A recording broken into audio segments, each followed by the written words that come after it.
You're watching 11 Alive Morning News. 11 minutes of nonstop news starts now. And we are kicking off your 11 minutes of nonstop news with breaking details from Atlanta police. They're investigating a shootout near Georgia State's campus. A warning from medical professionals after an infant died over the weekend. What they're saying about sleeping in the same bed as your child.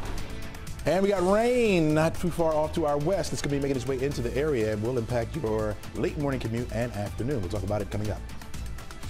And the wires are down, and they're going to be like that for a while on Ponce de Leon at Artwood Road, and we're starting to see a lot of congestion forming outside this neighborhood. Hang in there. We're going to get you around it.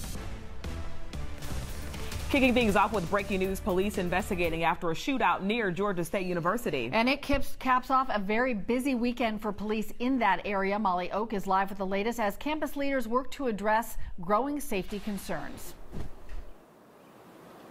As Cheryl and Aishan, we've also learned that a man is hospitalized this morning after getting shot. Take a look at your screen. Here's some video from earlier this morning. It happened around 10 o'clock last night off Piedmont Avenue at a racetrack gas station across the street from University Commons. Police say two groups were shooting at each other when the man was caught in the crossfire and got shot in the back. Police are still investigating this morning. Also over the weekend, a stretch of Piedmont in downtown Atlanta had hundreds of people crowding the streets.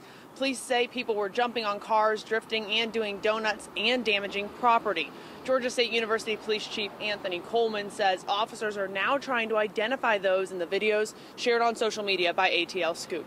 He also sent a statement. It says, in part, that the behavior from some students is disappointing and unacceptable. He says off-campus parties led to large crowds, which caused property damage and shootings. Georgia State troopers confirmed several people were taken into custody for reckless stunt driving tied to the street racing that happened over the weekend. Back to you all. All right, Molly, thank you. Sticking with your 11 minutes of nonstop news, doctors putting out a warning to parents with young kids. Police say that a newborn baby may have died over the weekend while co-sleeping. Ariana Maniz has the details. The newborn baby was taken here to Scottish Rite Hospital, where police say despite life-saving efforts, the baby tragically died. Atlanta police tell us the call initially came in around 7:30 a.m. Sunday morning to an apartment on Piedmont Road, not far from the intersection on Lenox Road. Preliminary evidence reveals the newborn was sleeping with other children, which may be to blame for the baby's death. Now, doctors with the American Academy of Pediatrics says co-sleeping or sleeping on the same surface as a baby can be dangerous.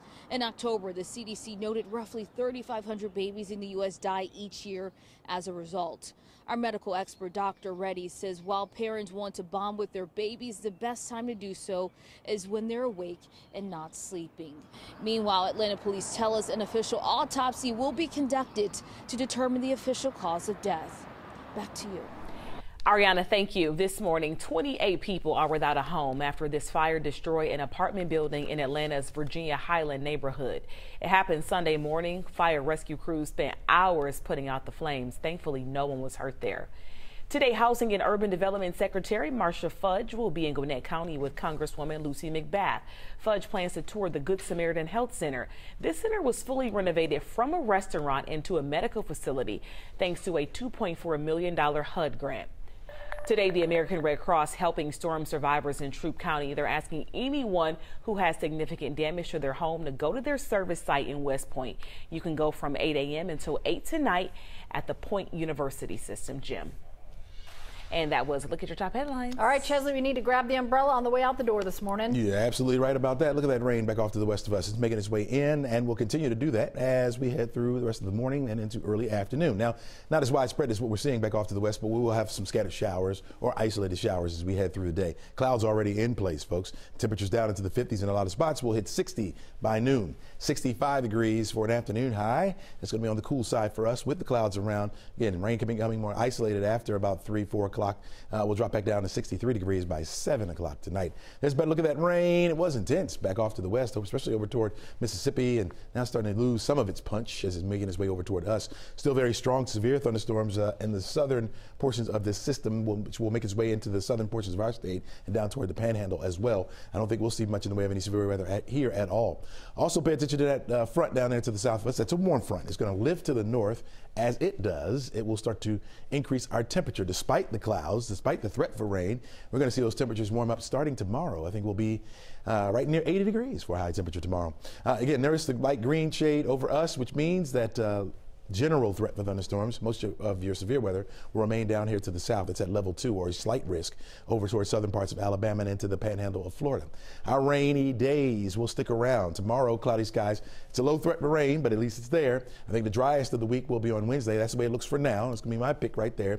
You're looking at Thursday, a 30% chance, and then upping to a 50% chance as we head into Friday. Got a front that's going to be coming our way, so it will be a soggy Good Friday for us. It looks like that wet weather is going to stick around through the Easter weekend. Here it is, our forecast track model. You can follow along with me with the time. Right there at the top of the screen shows the clouds in place. Here comes that rain. I think the heaviest of which will be down to the south. Now we'll have some scattered showers around through early afternoon, becoming a little bit more isolated after about 2 or 3 o'clock. So a few of us driving home will get a dot or two on your windshield, if you will. Cloudy skies waking up tomorrow morning. We're going to see a 20% chance for an isolated shower as we head through the day. By Wednesday, we'll start to notice those clouds breaking down just a little bit. I'll say partly to mostly cloudy skies, or a mix of sun and clouds will be the call. And because of the extra sunshine, I think that temperature will go on up a little bit. So today, 65 on the cool side, 80 or at least near 80 for your high on Tuesday. Wednesday, my pick for the week, 85 for your high temperature, partly sunny skies, the call. Then here comes the rain for the Braves as we have our home opener, looking at 78 degrees and then cooling down as we head into the weekend and staying unsettled with the rain right on through your Easter weekend. Continuing your 11 minutes of nonstop news with a live look from Florida. In a few hours, former President Trump is expected to board the plane and travel to New York to be in court. The New York City Police Department is making last-minute preparations, getting ready for possible protests. NBC's George Solis is taking a closer look at the setup this morning. Security around New York City is ramping up ahead of former President Donald Trump's arrival. A number of law enforcement agencies, including the Secret Service and NYPD, are coordinating for this historic and unprecedented event. The former president expected to arrive in the city on late Monday and depart Tuesday after his hearing. A look at the preparations and what to expect. That's coming up on Today. George, thank you. The former president is facing about 30 charges related to an alleged hush money payment made to a former adult entertainer. This morning, legal experts are weighing in on the ripple effect this indictment could have. If the Manhattan DA's indictment is based only on the Stormy Daniels hush money payments, then that case is the weakest of the other cases surrounding President Trump right now. And that includes the Mar-a-Lago documents case and the potential criminal investigation in Georgia. Coming up next on Today, what might come next for former President Trump and his other legal battles across the country? Tomorrow, people across Metro Atlanta will gather again to honor the legacy of Reverend Dr. Martin Luther King Jr. This is video from a ceremony over the weekend where a sculpture was unveiled. Tomorrow, people will commemorate 55 years since he was killed with 3 wreath-laying ceremonies. Also tomorrow, it's April 4th, and leaders across Atlanta are issuing a special challenge for 404 Day. Big Brothers Big Sisters of Metro Atlanta and Mayor Andre Dickens, they set a pretty huge goal to bring 404 youth mentors by tomorrow. If you would like to become a mentor, they're asking for a commitment of your time twice a month for 1 year. To apply and learn more, go to bbbsatl.org. Chesley, good morning. Good morning to you. And starting off around noon, we'll see some scattered showers around. Temperatures right near 60 degrees, so it's going to be a cool afternoon for us. In fact, only reaching a high today of 65 degrees. Going to call it cloudy and cool. There'll be an isolated sprinkle or two around by your 4 o'clock hour. Even heading home, you may have a dot or two on your windshield. That'll be it. Going to stay unsettled for much of this week. We're looking at that rain sticking around, folks, although we're going to warm it up. 80 on Tuesday. Wednesday, 85, perhaps the driest and the warmest of the week. Cold front coming through late in the week will bring the wet weather once again and the cooler temperatures as we head into the holiday weekend. All right, Crash, thank you. And we do thank you for watching 11 Alive Morning News. All right, hope it's a good start to the week. Stay dry out there. Today's show is coming up next, and we'll see you back here tomorrow morning. Have a good one, everybody.